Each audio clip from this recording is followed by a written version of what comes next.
আজ পবিত্র বাইবেলের বাণী জিরোমীয় 17 অধ্যায় 7-8 পদ আমি পাঠ করছি।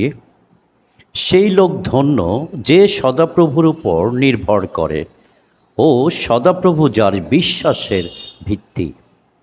সে জলের ধারে লাগানো গাছের মতো হবে, যা স্রোতের ধারে তার শিকড় মেলে দেয়। গরম আসলে সে ভয় পায় না, তার পাতা সব সময় সবুজ থাকে। খরার বছরে তার কোনো ভাবনা হয় না, আর সে কখনো ফলহীন থাকে না। আজকের পবিত্র বাইবেলের যে অংশটি আমি পাঠ করেছি, এই অংশটির মূল শিক্ষা হল ঈশ্বরের উপর গভীর বিশ্বাস ও নির্ভরতা। এই অংশটি প্রধানত দুটি বিষয়ের উপর গুরুত্ব আরোপ করেছে। প্রথমত, অটল বিশ্বাস। যে ব্যক্তি ঈশ্বরের উপর নির্ভর করে সে আশীর্বাদ পুষ্ট। তার জীবনের ভিত্তি বা বিশ্বাসের জায়গাটি মজবুত হয়।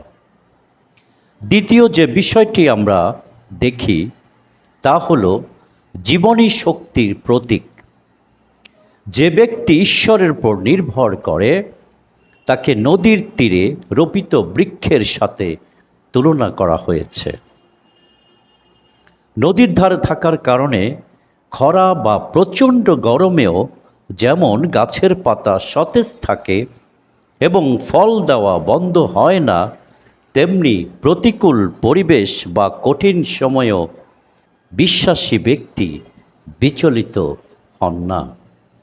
জীবনের কঠিন সময়েও যারা অবিচল বিশ্বাস রাখে তারা আধ্যাত্মিকভাবে সতেজ থাকে এবং অন্যদের জন্য ফলদায়ক হয়। তাই আসুন আমরা আমাদের মহান ঈশ্বরের উপর গভীর বিশ্বাস ও নির্ভর রাখি, যাতে করে আমরা সতেজ থাকতে পারি এবং আমাদের জীবন ফলদায়ক হয়। ধন্যবাদ।